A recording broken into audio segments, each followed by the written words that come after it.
Okay, we're live.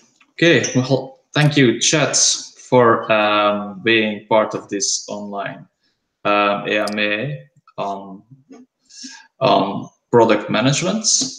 We are ProductTank Yeah, in thanks, Brussels. Eric. I'm So yeah, glad to be here with you. Thank you very much.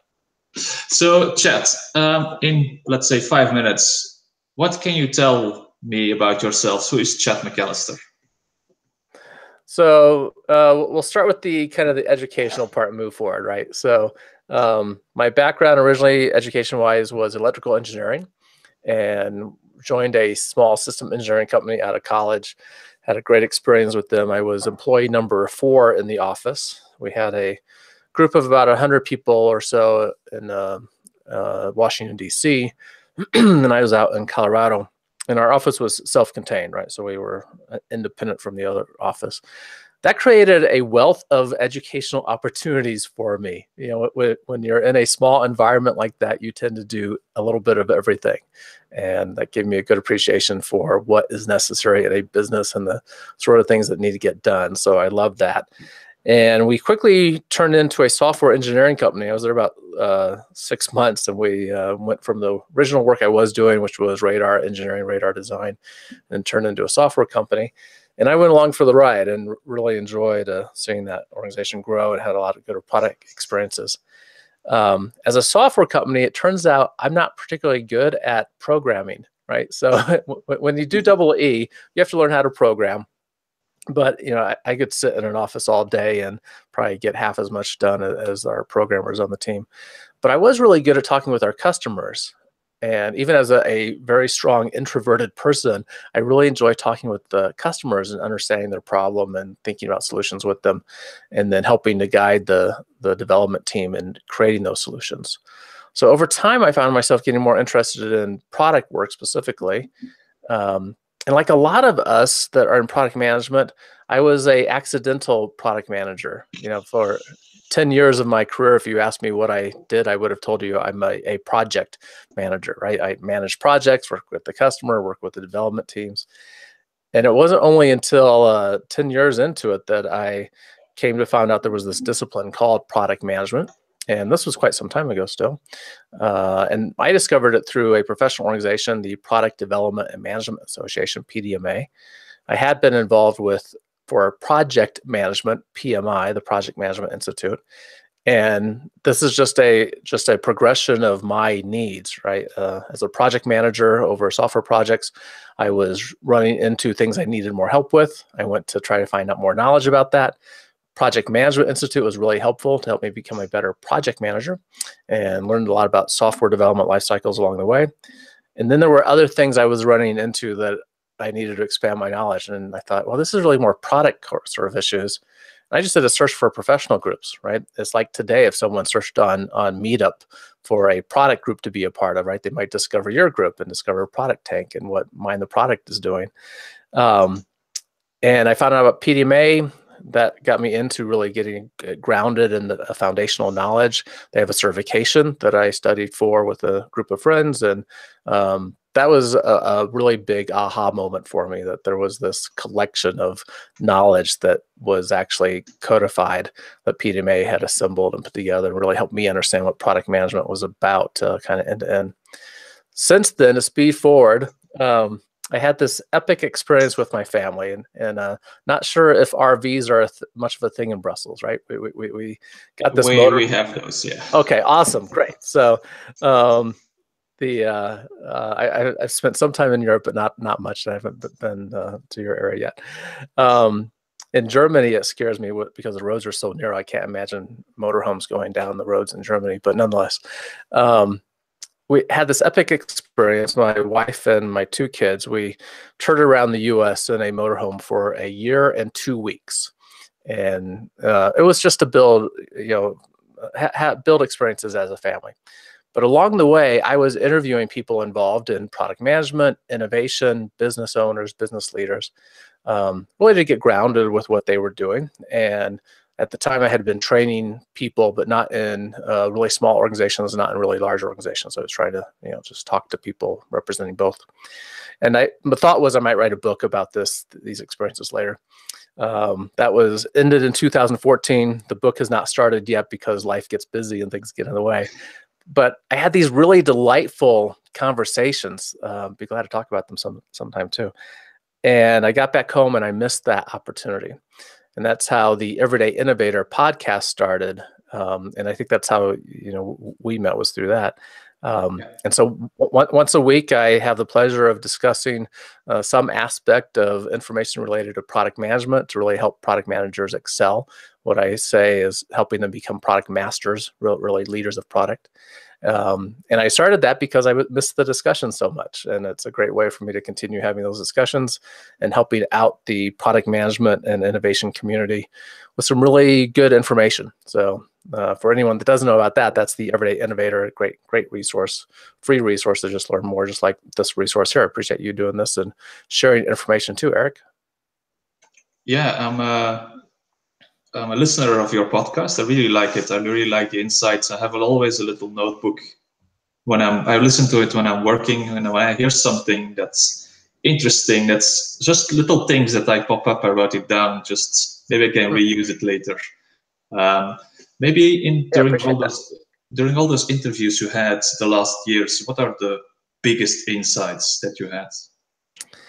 Oh gosh, that's a tough one, right? Because they were all good, of course. Right, the guests that were on, I'd like to say that they were all my favorite. So of the 172, I think. That's right. There's a few of those out there now. We've been doing this for more than 3 years, coming up on 3.5 years, I guess. There is a resource to help for anyone that wants to go look later.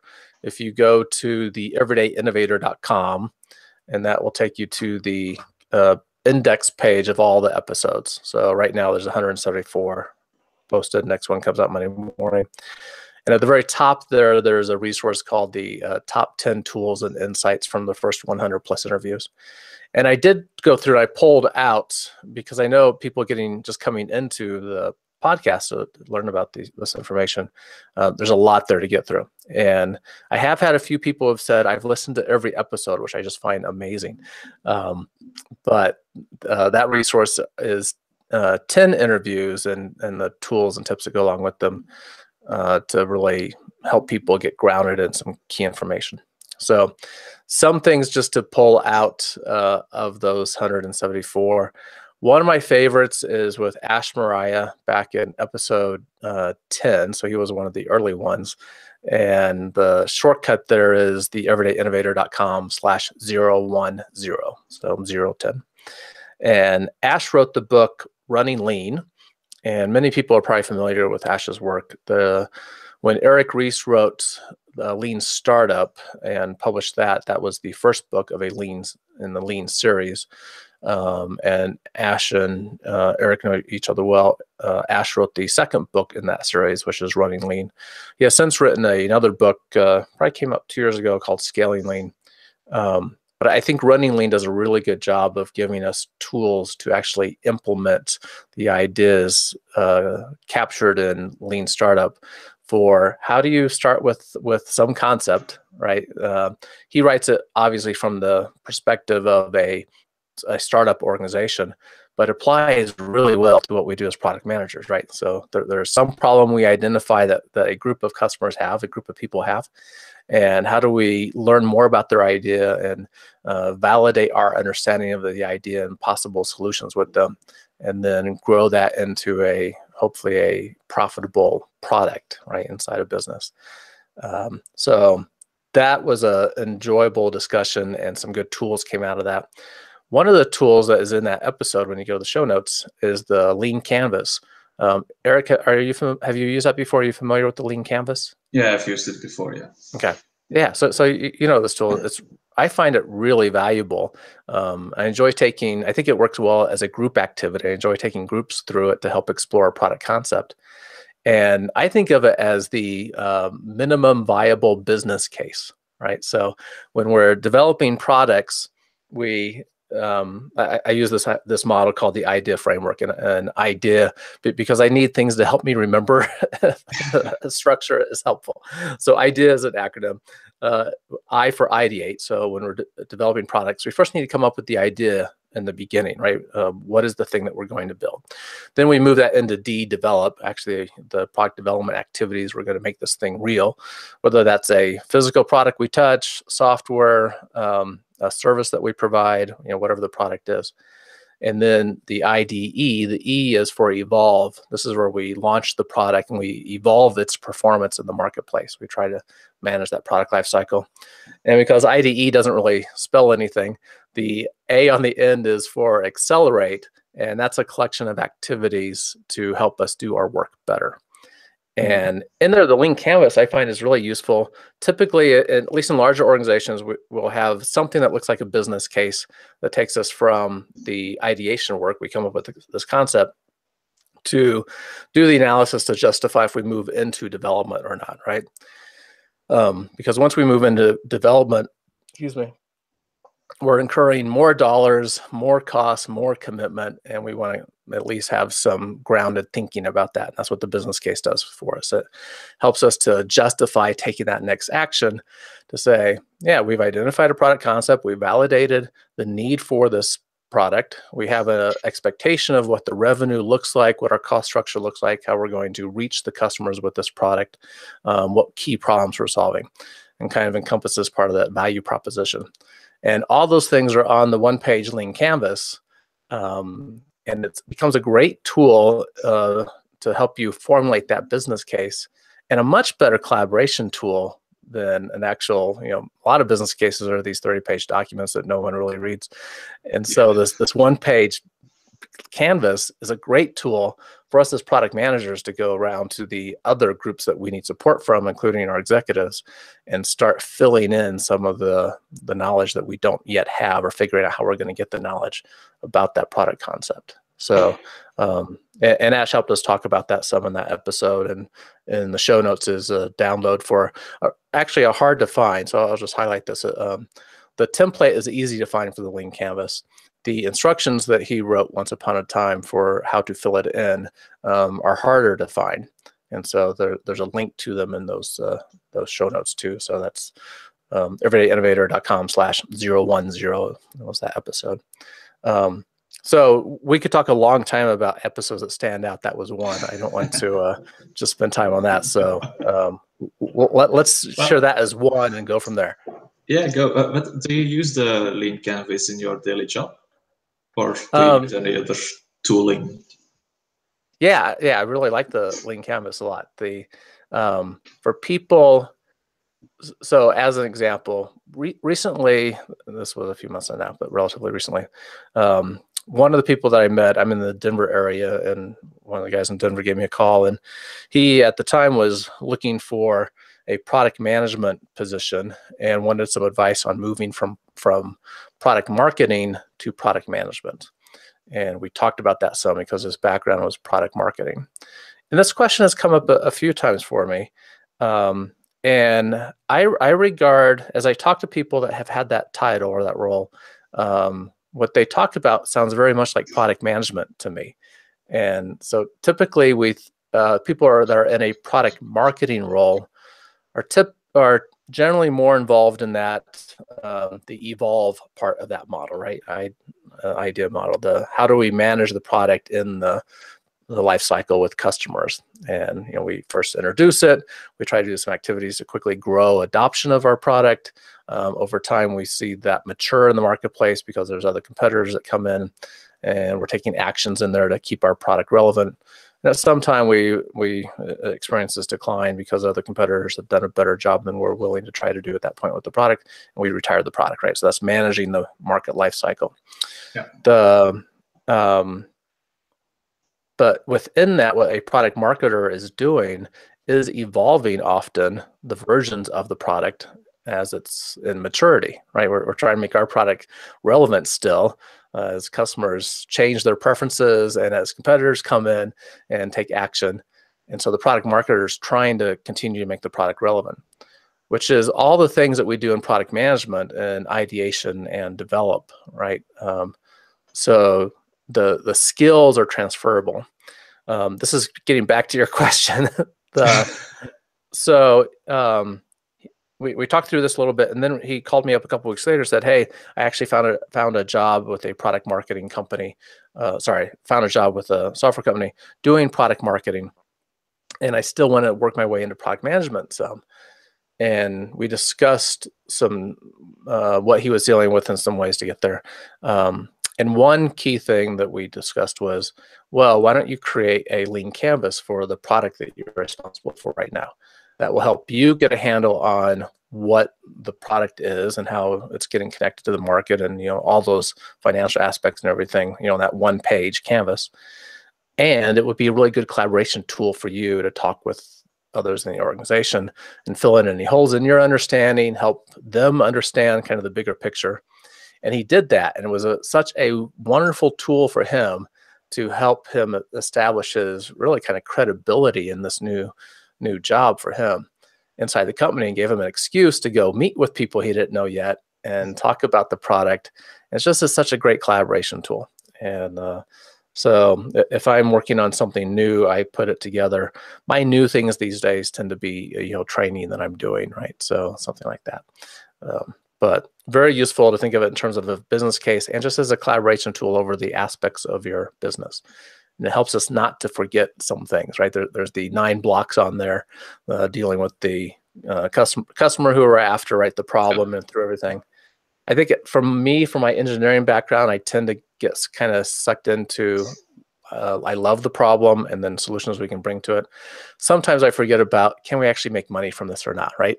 the kind of the revenue and the cost part of that. And that's what I love about the canvas, is it helps you through those 9 blocks really have a pretty comprehensive view. It forces you to think in that, right. block. Yeah, absolutely. So yeah, so there's some, for whoever you talk to, there's something for everyone in that canvas, in the organization, from executives to marketing, sales to the engineers, the different groups you work with. Yeah, what you explained, I found some reflections in some links to AIPMM. Last year, I studied for the AIPMM product management certificate, and I achieved it. But congratulations! Stuff is coming back actually. Well done. Congratulations on achieving that certification. Sorry, I missed the question, Eric. Well, I see that a lot of similarities between the Lean Canvas and the AIPMM product structure that they propose, also throughout their life cycle that they have. So right. I see. Yeah, I don't know how PDMA is behaving on that one. Yes, when you look at the bodies of knowledge for each of those groups, and I'm glad I support both, right? So I got first involved with PDMA and then involved with AIPMM. And when I got involved with AIPMM, that was because at that time, their focus was just on the certification that you are in the CPM. And largely that looks at what happens at launch forward, right? How to manage a product in the marketplace. And it emphasizes less how do you get to launch, right? There's some information there, but the life cycle they present, their 7-phase life cycle covers that for you, but there's a little less information in that certification that leads up to that. And they wanted a certification that really addressed innovation from the aspect of how do we come up with ideas and how do we actually develop products before we get them to launch. And so I help lead that. That's another one they have, which is called the Certified Innovation Leader. And I like that they've put together, so Greg Gerasi, maybe, I might be pronouncing his last name wrong, forgive me. He's the one that led the effort to create the book, which is the Guide to the Product Management Body of Knowledge that was put together by AIPMM. And it does a nice job of laying out their 7-element model for what product managers need to deal with, right? And I thought that was a very useful addition. PDMA looks at things a little bit differently, and they have completely unrelated in terms of that life cycle model. They happen to have their body of knowledge organized by 7 areas as well. and they address things like the new product development process. How do we actually develop a product? What is the strategy of your product work, and how does that relate to the strategy of the organization? How do we do portfolio management and manage more than one product at a time inside a larger organization, and make sure we're selecting the right projects to start with, right? They get into team dynamics and organizations and other aspects. And it covers all the holistic nature of product management again, but probably more of an emphasis on, as you're moving more towards leadership type roles, some other tools that you need too. So both very good professional groups to be aware of. And, like I said before, that was my big aha moment. And both of these groups provide good knowledge for product managers to know about. Because a lot of us, some people are more purposely getting in the role in the last couple of years. But prior to that, a lot of us just, we ended up in product from a number of different paths. And if you don't take the time to figure out that there already are frameworks out there to help us think through the problems we encounter, it's just trial and error learning, right? And diving in like you did, right, with CPM, diving into some of these frameworks, I think is really helpful. So yeah, me too. I'm a project manager as background, and the CPM course to get the necessary theoretical content of what product management is. There's so much literature out there, and I think AIPMM gives a good body of the structure to learn what is product management. Otherwise, there's no way to get everything. Yep, absolutely. Good. Now that you mentioned innovation, how can innovation, or how can a product manager benefit from innovation or do innovation in his product? Yeah, it's a great question. The organizations sometimes treat innovation separately. Good or bad, sometimes there's innovation groups. I don't personally feel that's the right way to think about innovation going on inside organizations. So let's back up. Fundamentally, what is innovation? The characteristic of innovation is it's the nice way to think about it for me is it's the lifeblood of an organization, right? Organizations fundamentally exist to create something that provides value for someone else. If they're a nonprofit, it might be providing value for the group of people that they serve. If it's a for-profit business, it's value to our customers, right? But we're providing value to someone, and that means we have products or services or both to make that happen, right? And how do we come up with any of those things? Right. Sometimes we're scratching our own itch. We keep running into the same problem and go, gosh, why hasn't anyone solved this? And we say we're going to solve it. A lot of startups that's the beginning of a lot of startups. Other times it's we know a customer segment. Maybe we've already been serving them and solving some problems for them. And because we know them well, we've become aware of another problem they have. Right, we keep hearing the same thing over and over. It's like, oh, well, we can fix that, right? We can dive in and solve that. Fundamentally, that's what innovation is about: is trying to deliver more value to your customer, the person you're trying to serve, in a way that hasn't been done yet, and ideally more value than they can find in other options they have available to them, right? So if I'm providing a product that offers no additional value to a customer that compared to one they're already using, the chances of them switching is really low, right? Why would they bother? They already know how this product works. Why would they switch to my product if it doesn't do anything better for them, right? Better might be as simple as it costs less. And in that case, maybe the innovation was we came up with a better way of manufacturing the product, or if it's software, a better way of using existing components, and we controlled our costs and we were able to solve the problem in a way that costs less. Great. Some customers would say that's enough value and for a reason for me to switch. What I'm particularly interested in is how can we do a better job of solving the problem for them in a way that just delights them, right? That saves them time, creates new capabilities for them that they didn't even envision before, that just ends up in delighting them, right? And if we can delight a customer with our product, then we've done something right. So I always, in my mind, the two always go together. Product managers are about creating value for customers, and innovation is about creating new products or services that create value for customers. So the tools kind of are interdependent upon each other there. Yeah. Okay. I want to step back actually with you, because you mentioned a lot of the words product, and I know product is something that is, at least in the company where I work, a large and biased word by now, because it means so many things. For marketing, product is the offer. For development, product is maybe a subpart that we deliver into the offer to be built. What is a product for you?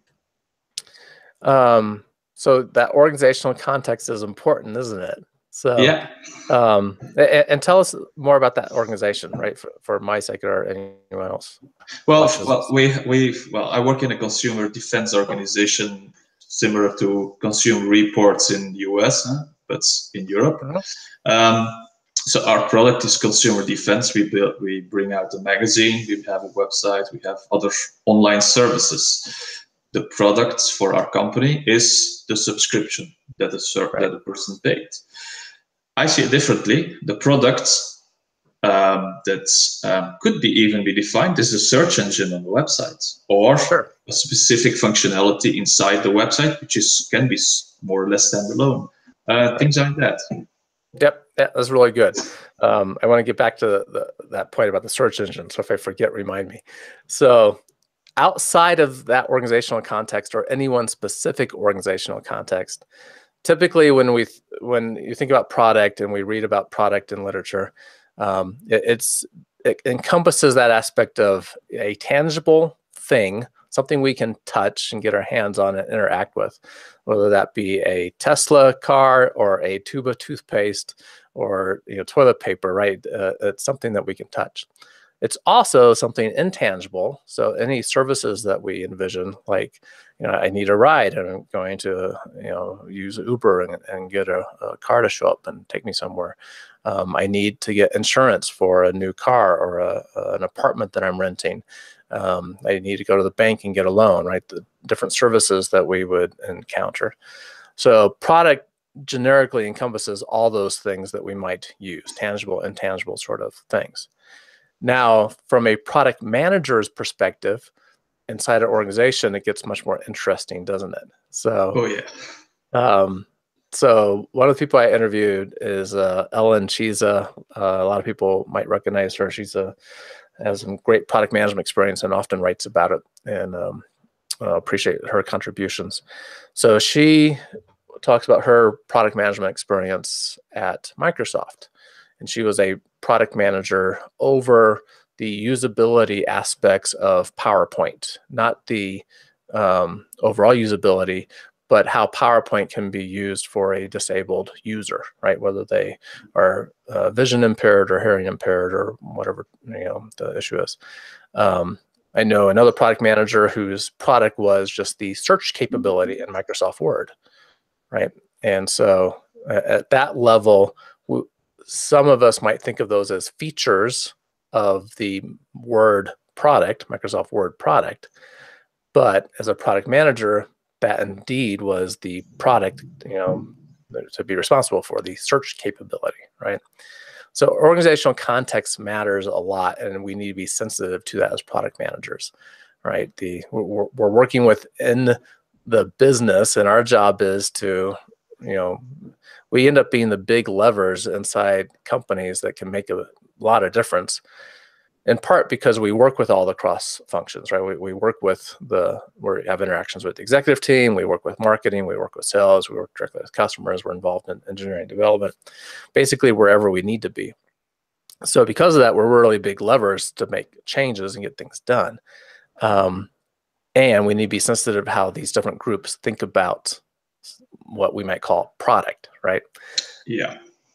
And I just find it simplest to not go against the grain, to try to be aware of how the groups think about what they may or may not mean by product, and then adopt something that makes sense.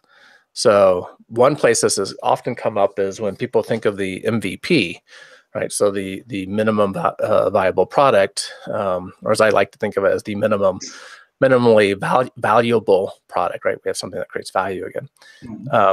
But as soon as you attach product to it, in a lot of established organizations, including the way that you described yours, I bet, now it takes on a life of its own. It's like, well, it's a product, right? It might be an MV product, but it's still a product. And that has expectations for people inside the organization. It means something inside that organizational context.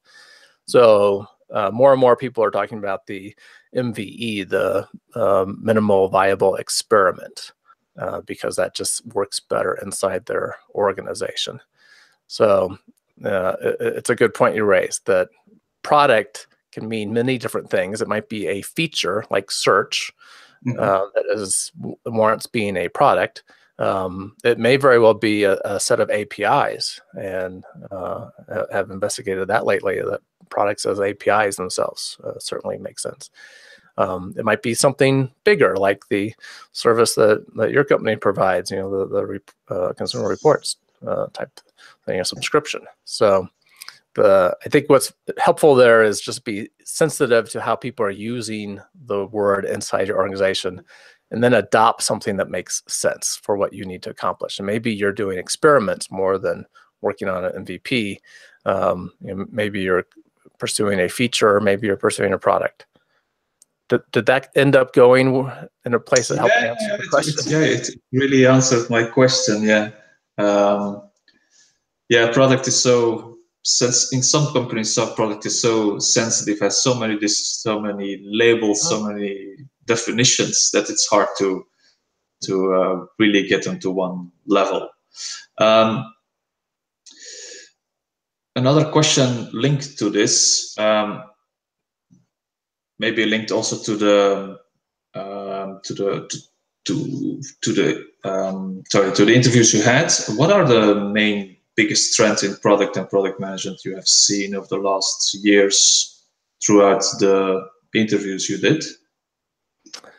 Okay, so biggest threats. The interesting thing going on with product right now is how it fits into organizations, right? I sometimes use this example. So I was at a ProductTank-like meetup. This was now a couple of years ago, and great people involved. Had this panel of 4 people that were all millennial product managers, taking Q&A and addressing aspects of their work, which was really enjoyable, really interesting. But one of the guys, when he introduced himself, he said, I've been doing product management for 10 years, even before product management existed. And PDMA, that we were talking about before, as a professional group, they just celebrated their 40th year anniversary, right? So they've been around 40 years doing research in this space and building a body of knowledge, out there. And we can trace the roots back of product management. Typically, most people trace it back to Procter & Gamble in the 1930s with their brand managers that evolved to be product managers. So it has been around a long time, but only in the last 2, 3, 4 years or so has it really heated up as a role that people know about and are interested in, right? Last year, I saw this headline in the Wall Street Journal. The headline was something like, the Ivy League MBA graduates' most desirable title now is product manager, right? So the people graduating, I'm like, whoa, that puts product management on the map, right? So you got Yale and Princeton and Wharton and places saying, hey, I want to be a product manager when they graduate from grad school.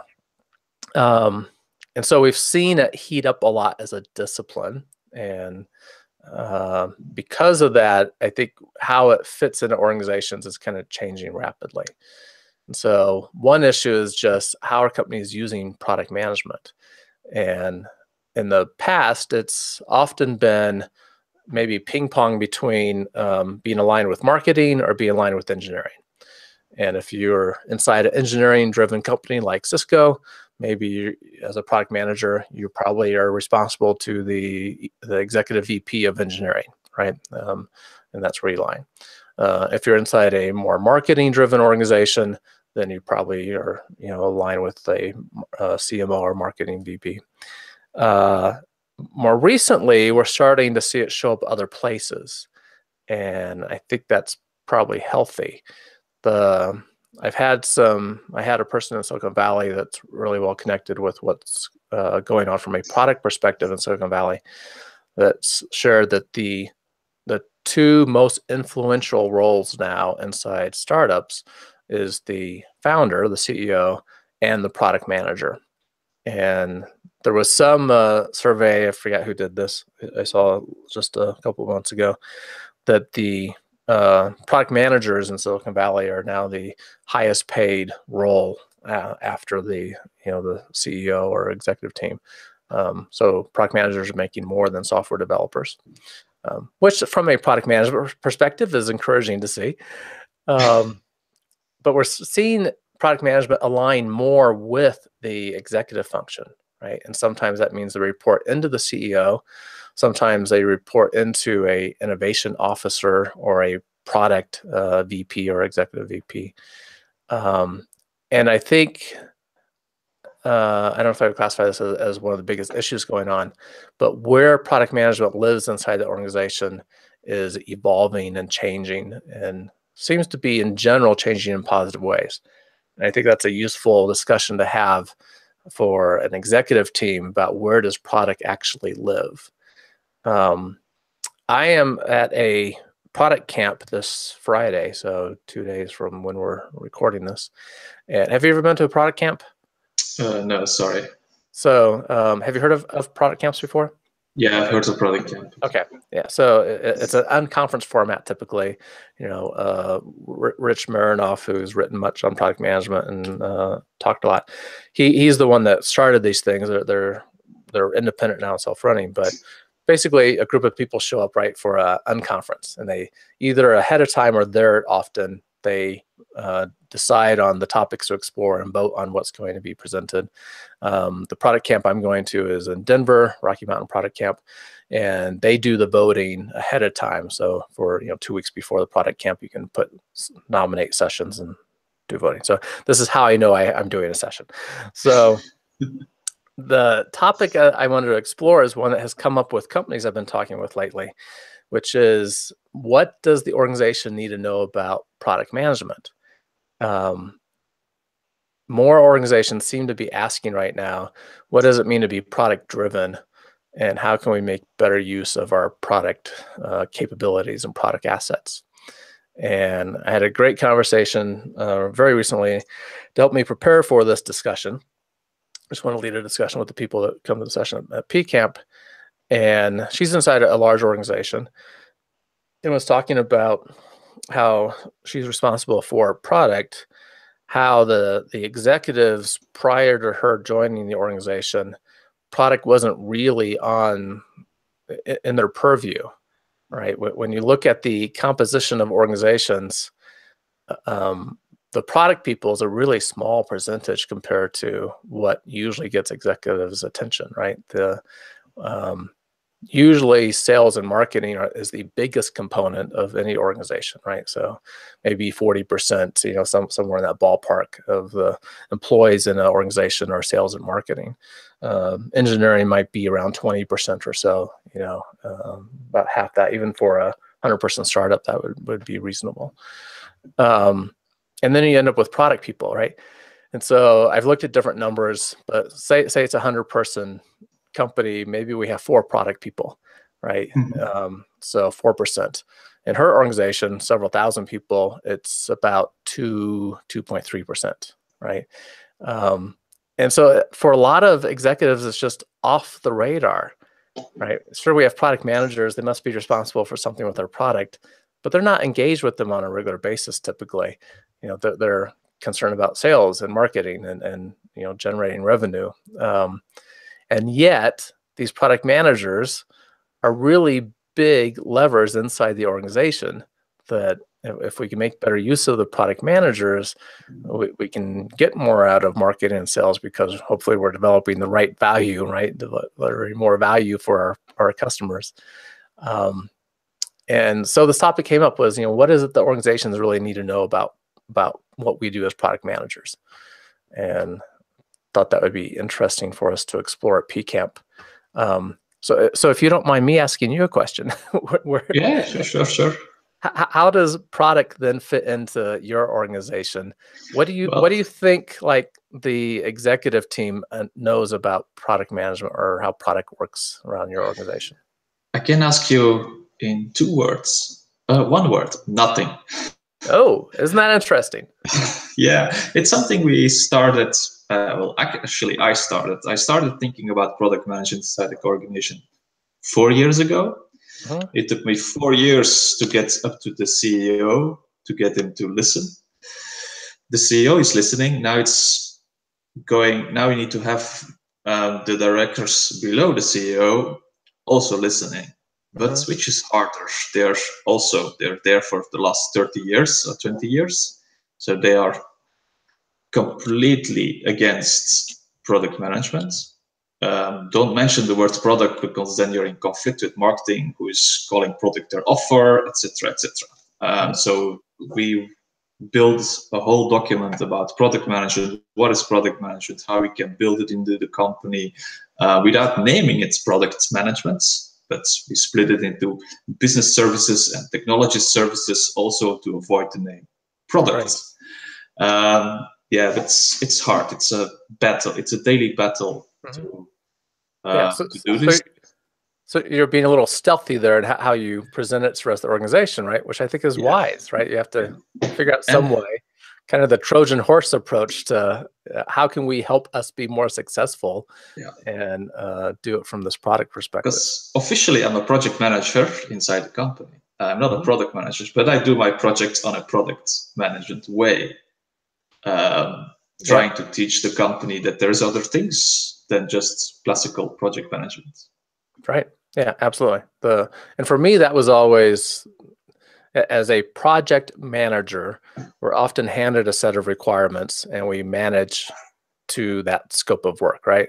Yeah. The product piece is, well, we need to understand what creates value for our customer, and start there, right? Let's start with understanding the problem better, and from the customer's perspective, and now how do we deliver something that actually creates good value for them, as opposed to the traditional view of project work, which is let's just satisfy the requirements, hopefully reasonably on schedule, reasonably on budget, right?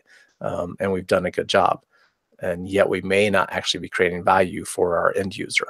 So, which is more the product perspective. Completely true. So I like the stealthy sort of approach there. Gosh, as you're talking about that, there was a point I wanted to highlight, and now it has escaped me. It will come back, hopefully. It did make me think a little bit about one of the issues, which is, and as product managers, sometimes we just become a added resource for whoever needs it at the time, right? And there was a really enjoyable interview that I had the chance to do, and I'm going to try to find it real quick to see. Okay, it's episode 114. So everydayinnovator.com/114. And it was with 3 millennial product managers. And they ranged in experience from about 6 months to 3 years of product management experience. And, and some of them talked about, I never know what I'm going to be doing any day I go into work, right? And there's fires to put out. I'm going to get asked to do this and this and this. And for a lot of places, the product management kind of gets stuck in that role, and we're a resource for whatever needs to get done right now, right? We go help sales with a sales demo because there's a customer that needs to see our product, right? We go on some sales calls, and we help marketing prepare some language for some marketing communications, and we help engineering do some UI design or usability testing because we're competent to do that. Perhaps, and whatever the problem or need that comes up, as opposed to focusing on our core responsibilities, which should be, are we building the right thing to actually create value for our customer, right? True. And that's certainly an issue that gets exposed. As you were talking about trying to make product more aware, where my mind had gone was there's another organization that had a single product, successful product for them. They happen to be a nonprofit for about 4 decades, right? They started with one product and that's what they did. And then 4 decades later or so, they looked around and said, I wonder if there's other things that the people we serve, we could do for them, right? To benefit them, to add value. And they used I helped them with some training, and they used a good product management process to generate ideas in this case, and had a little retreat and like. And it was curious as they went through all that to see how the new products, the ideas that started moving into product development and then finally released out to their customer, competed inside the organization. So, as you talked about, marketing maybe bristling against this idea of product because that steals away in some sense their authority or what they their position in the company, right? I found it really interesting how there was kind of this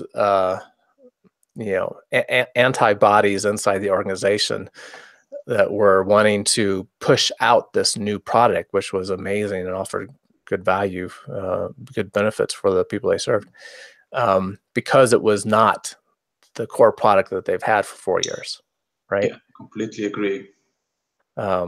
And that was just a struggle, and I don't think they ever actually did address that particularly well. But it's something as product managers we have to be aware of. We are doing our work inside an organization, and there's these barriers that get put up at times, and there's these antibodies that come out to try to destroy the value that we're adding. And there's a suggestion I have given before that you may have heard me share on the podcast at one time, which is to have lunch with people, right? Our best way to manage this is to have the relationships in place when we need them, and to just understand what people in the organization do. And I think if you had the practice of once a week asking someone to join you for lunch that you did not know what their job was actually about, and just to be curious, right? I would just send them the email or call them and meet them in the hallway and say, hey, I'm really curious about what you do in your role. Could we have lunch just so I can learn more about that? Because most people are really willing to talk about what they do in themselves for a while, right? And that gives you a good way to understand what specific roles are in the organization and to build very valuable relationships, which product managers will need sooner or later. And it's best to build them before we need them, right? And so we can get supports when we need it to help navigate around antibodies that are trying to kill something that we think actually does add value. Agreed.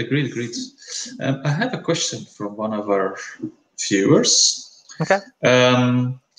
He heard you talking about the minimal viable experience, and he was wondering, shouldn't the product manager not be called experience manager?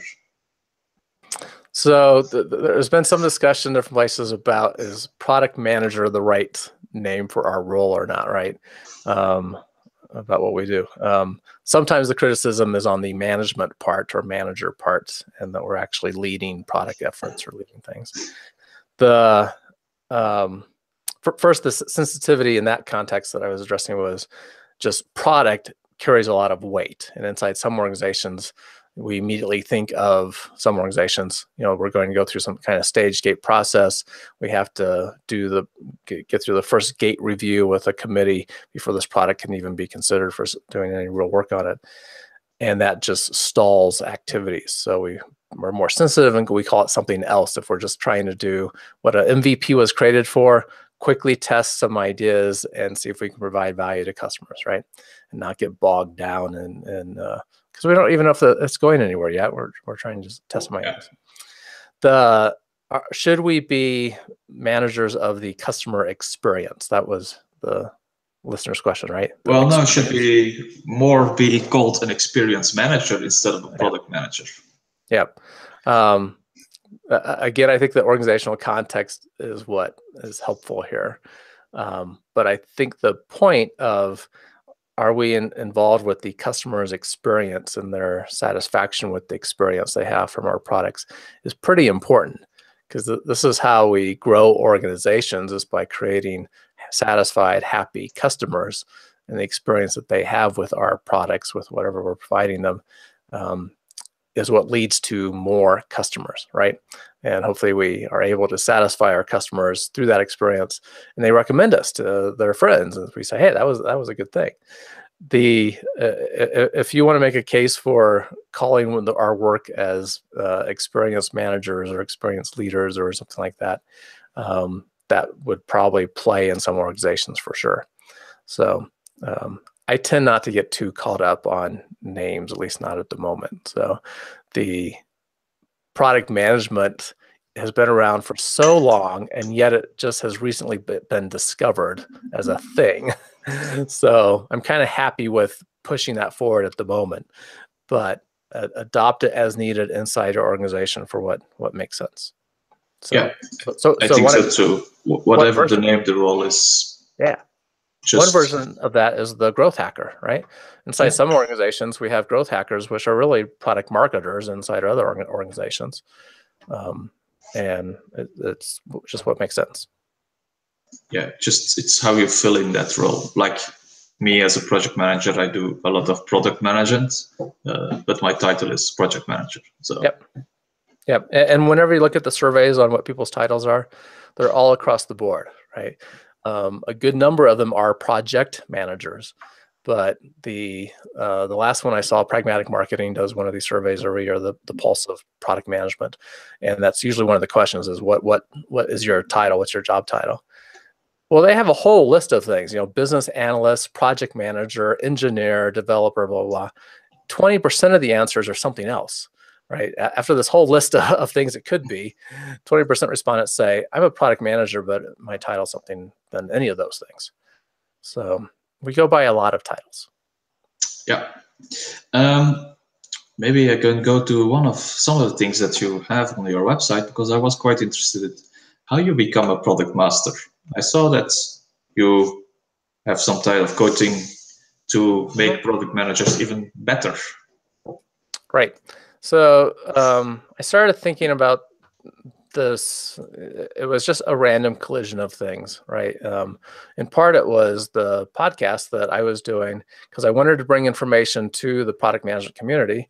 And selfishly, I enjoyed these interesting discussions I was having and wanted to have more of those, right? And then I thought about how to package this up. So, at some point I got fascinated. Part of my journey was I got really fascinated why we do a good job with some products delivering value to customers. And at the time in my career, this was software products. And why at other times we apparently do the same sort of process and we completely miss it, right? We come up with a product that doesn't offer value to the customers. And I got fascinated with that contrast between exceeding expectations and missing expectations, doing kind of the same thing. And that led me back to earn a PhD. And so, I dove in earnest to just understand this better. And then as I was looking around after I started the podcast about how is the right way to kind of address some of the things we deal with, I put together what I call the product mastery roadmap. And on the website, there's a roadmap link at the top that kind of goes through this. And the notion here, there's kind of the big grand scheme first, which is what it's headed towards. And so I'll start there. So the big vision is us as product managers, I think we're singularly unique inside organizations. I'm sure there's a few exceptions, but I'll just make the statement that there's no one else inside organizations that have such a holistic cross-functional view of the organization. Executives don't. Executives typically end up in the C-suite because they're very good at the function they were responsible for, and they have a broad understanding of business, right? So they were very good at sales, and they become a executive sales, and maybe move into a CEO role right from there. CEOs come from all the key functions, right? Whether it be IT or marketing, sales, engineering, lots of places, CFOs. But there's no one in the organization except for us product managers that see things as much of a system as anyone else, right? Because we're working with marketing and understanding the customer, understanding marketing needs. We're working with engineering and their constraints. We're working certainly with sales and enabling them to sell our products, and we have direct customer contact. So because of that, I think we are in the best position to transform the organization. So for those people in life that aspire to make something better, I think product management is the right path. Because what we do from product managers is, in the beginning, a lot of us get fascinated about building a better product for our customers, right? I've had these great conversations, this is my background too, with, you just run into some frustration, right? The one that comes to mind first was a woman who was in customer support. And she, as supporting the customers, thought our product is really kind of stinky.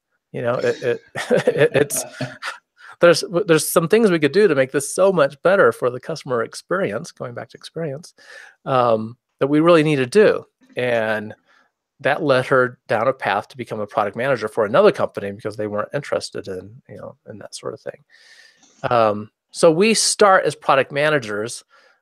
Often, I think most of us are wired this way, to want to build a better product, build products that customers love, right?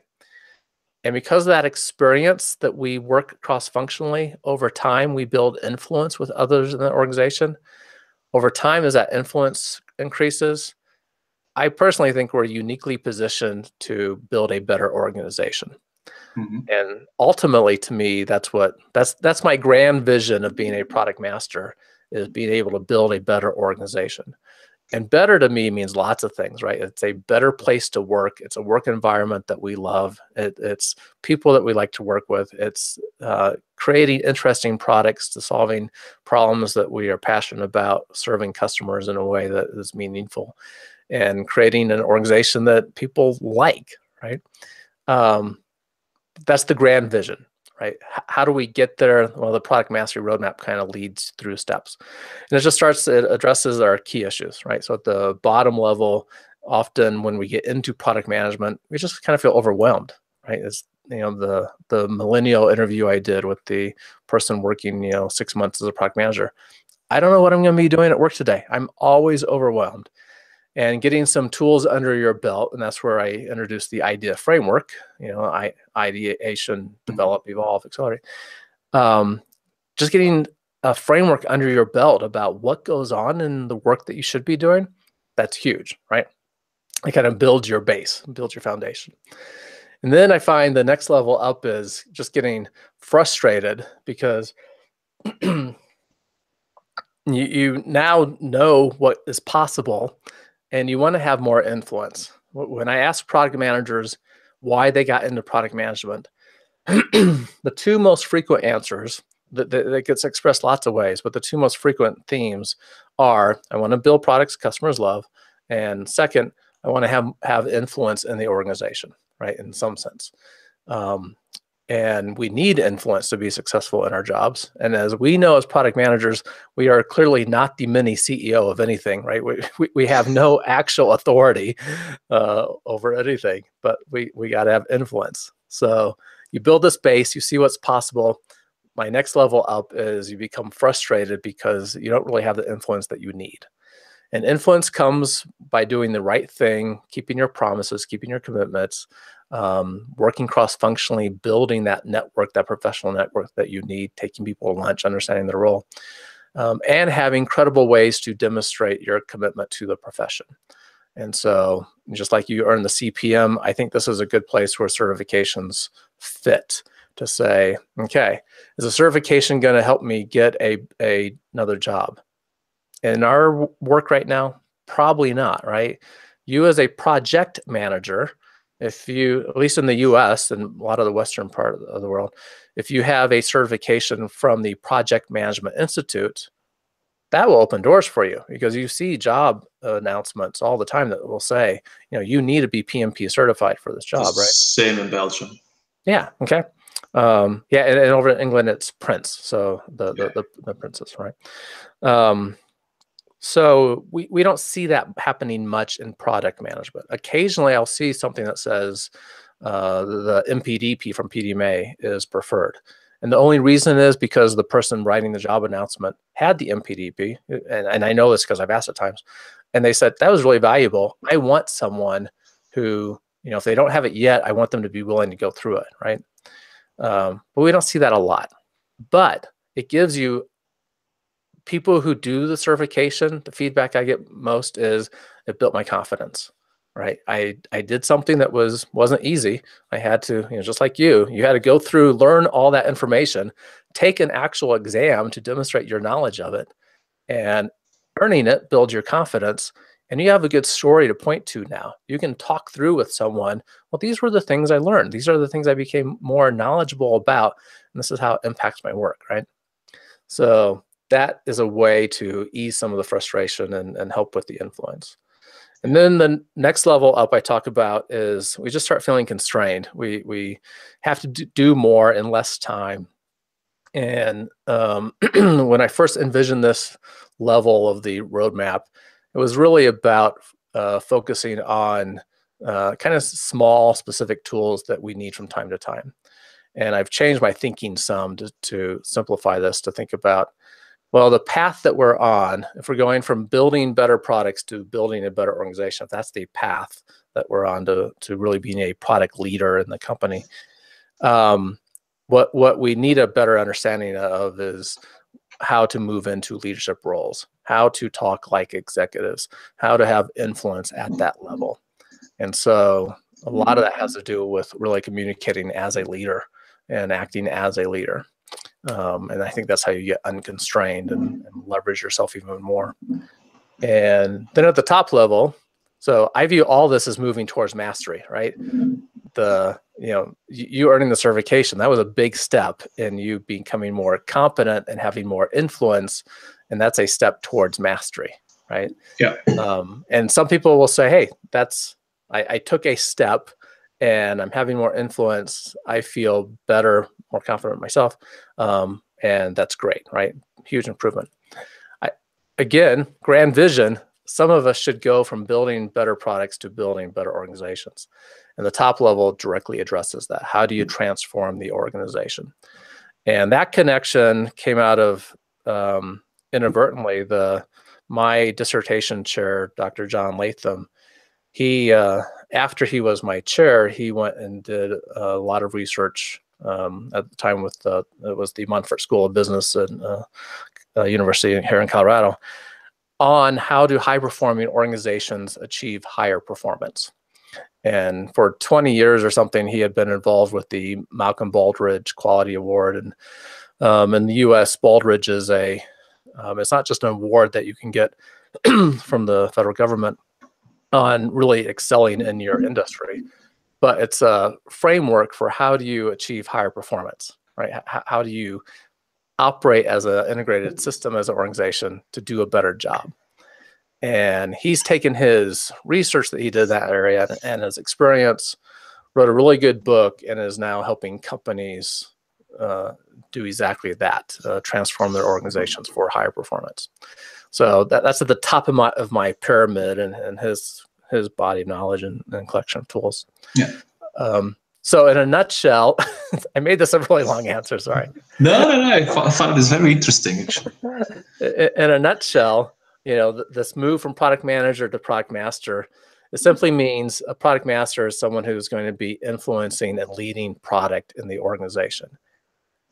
And my grand vision is, because of our unique experiences that we get as a product manager, we're prepared to transform the organization if that's what we want to do. And so there's some good tools available to make that happen, and that's what I try to package up to. Yeah. If you're interested in it, I read the other day, I don't know if you know Brian DeHaaf. He's the CEO of AHA. And he's also writing about enterprise transformation, to make the enterprise even better through organizational change, he calls this the next step to digital transformation. It's quite interesting. I suggest you go have a look on the blog of AHA. Very interesting information there that he writes about.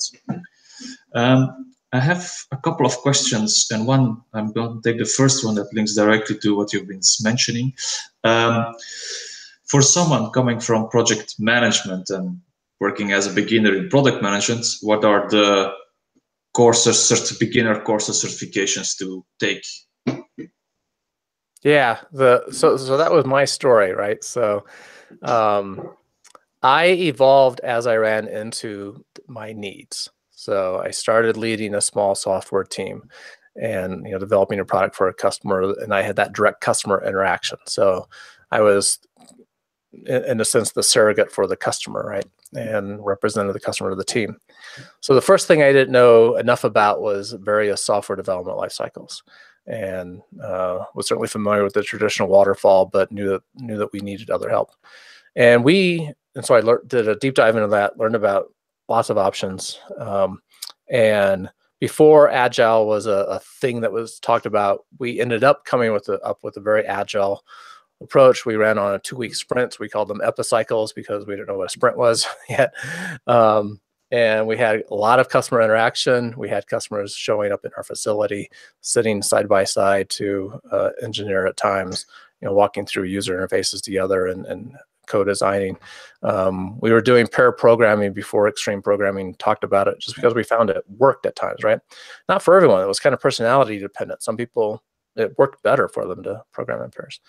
And so that was the first thing. And that got me a little further, right? So it's like, okay, we're having going down this path, having these problems, deep dive into software development life cycles, figure out how to make our team work better. Great. A little bit further, well, we still have some issues.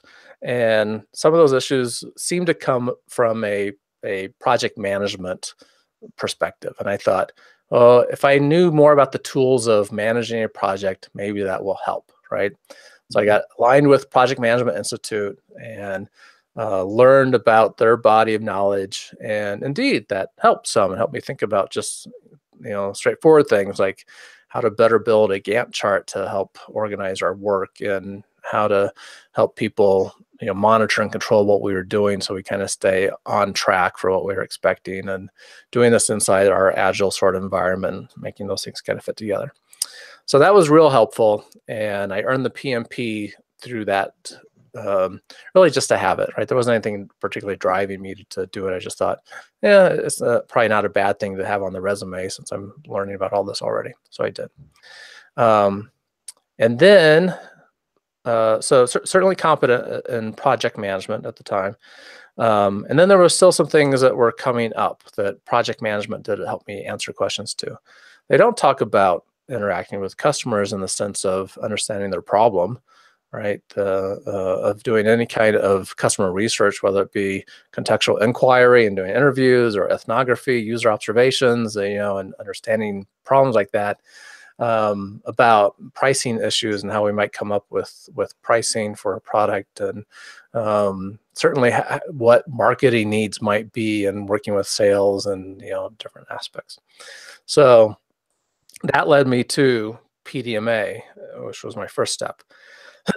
And my association with PDMA was interesting. I joined the Denver chapter, showed up at a chapter meeting, right? Just like if there's a ProductTank meeting, once a month, meetup type thing.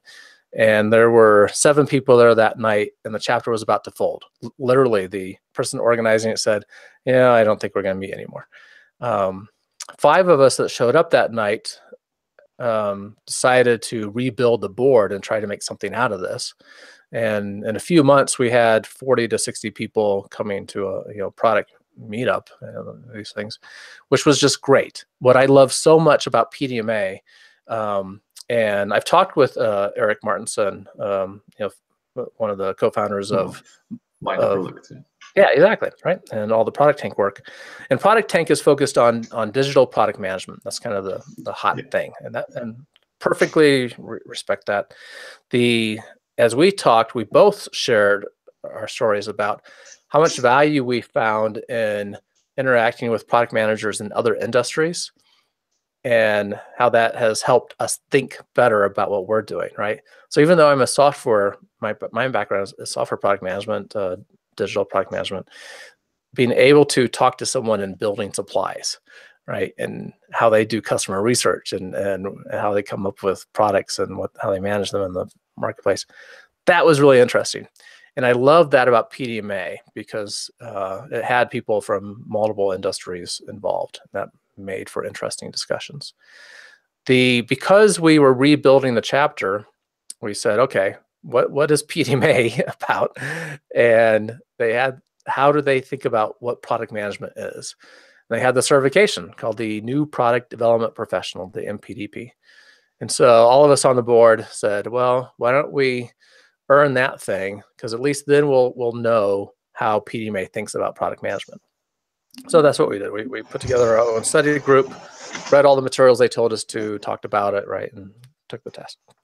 And that was a really helpful aha moment to organize, to package up at many aspects of product management. And I just found it eye-opening. So the shorter answer to the question here about making that transition from project manager to product management, first, start where you are now, look for opportunities inside your company to be closer to the customer. If you can go out on a sales call, interact with customers, start hearing from customers, even if you don't say anything, just have that interaction. Look for opportunities to be closer to what product managers do one way or the other.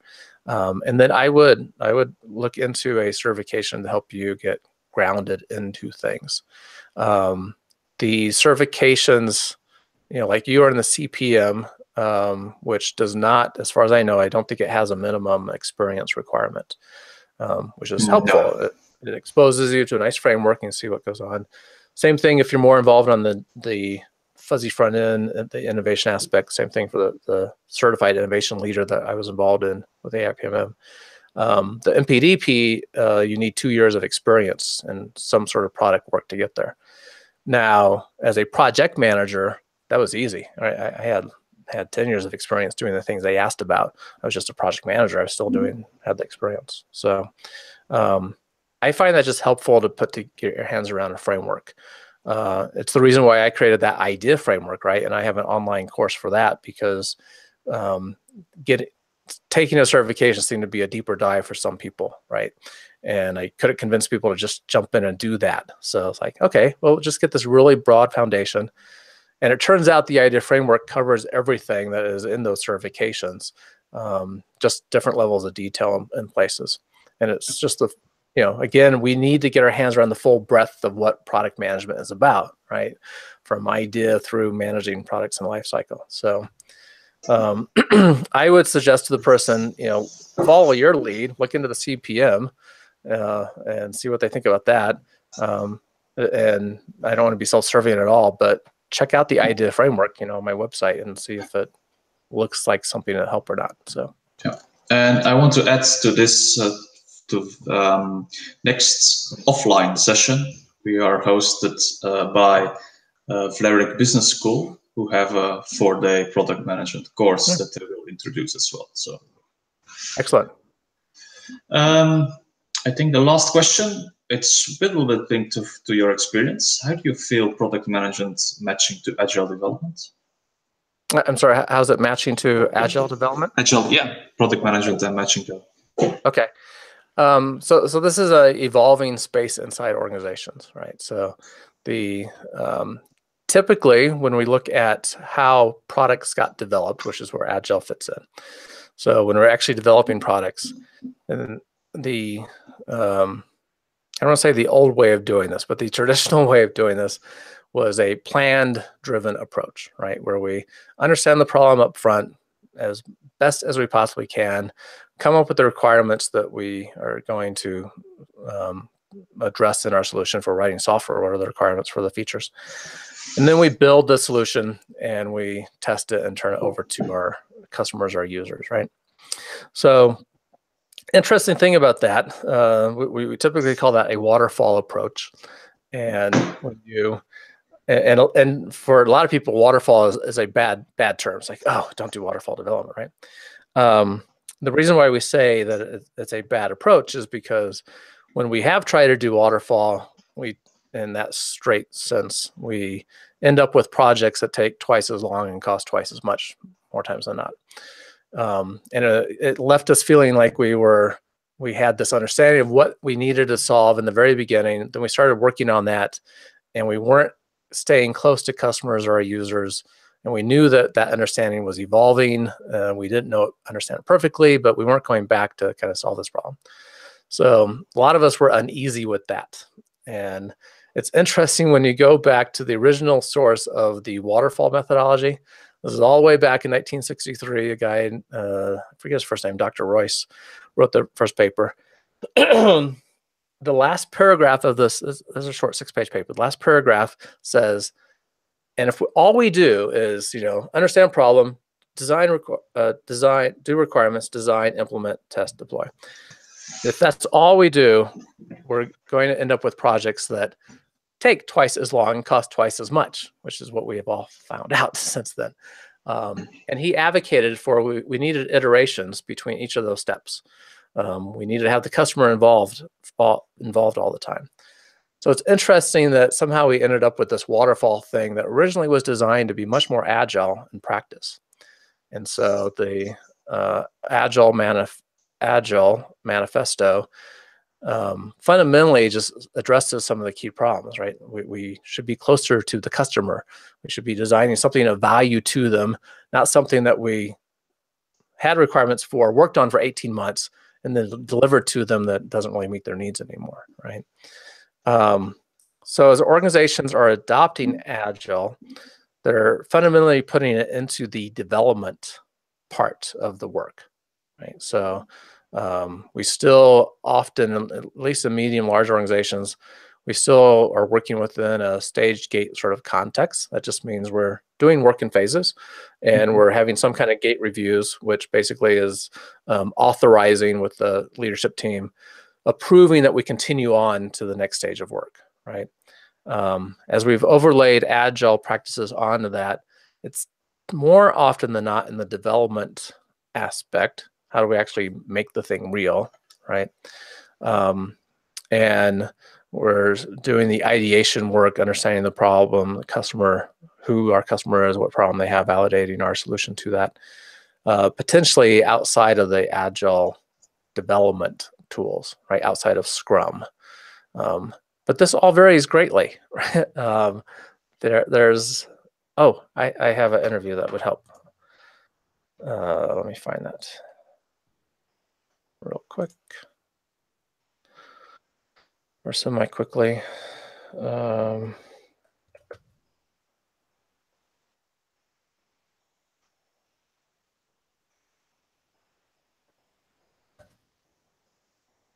I don't think I've posted this yet. Okay, so this will be coming up in a few weeks. I don't have the screen in front of me to know when, but it's a guy who has helped organizations add Agile into their traditional stage gate sort of process. And what he's been finding is each block of the traditional stage. So when we think about what do we have to do for scoping the work that we typically do in a stage gate process, and that's really where ideation is coming into play. How can we do that in a more agile manner, and still having gate reviews as needed, but applying the concepts from Agile and running experiments in the beginning and thinking about that we're learning all the way through. So that mind shift is a big part of this, and not collecting the requirements one time and then forever, not looking back and working on that, but having a customer involved and knowing that we are all learning as we go through the project and having some mechanism for dealing with that. Okay. Great. I think you're gonna end here tonight, at least my tonight. Thank you very much, Chad, for participation. Yeah, thanks, Eric. I appreciate the invitation. Just maybe a last time, where can they find you? The best place, I would be delighted for more people to listen to the podcast, and that's the everydayinnovator.com. and that will take you to the index page of all the episodes that are now. The show notes, if you don't want to listen, there's show notes that pull out the highlights of each interview, so you can hear about that. Links to resources available, and obviously the audio interview if you want to listen to what we talked about. Okay, thank you very much. So for the listeners or the viewers out here, end of the month, normally tomorrow or the day after, we will put up the next meetup, which is at Tulare Business School. And we will, I don't think the sessions are set yet, but we will announce it on the meetup. And normally in 2 months, more or less, we will have another online guest. We will still need to figure out who it is. Surprise, surprise, if you have any ideas, just mail them to me. I would love to have a non-digital product manager, like you mentioned, Chad. I think that experience is completely different, and just to see what it gives them in discussion. Eric, thanks for the opportunity. I think what you're doing to help get a community of product managers together is so very valuable, right? And just learn from each other's experiences. So I give you huge credit for making that happen and pulling folks together. So well done. Thank you very much, Chad.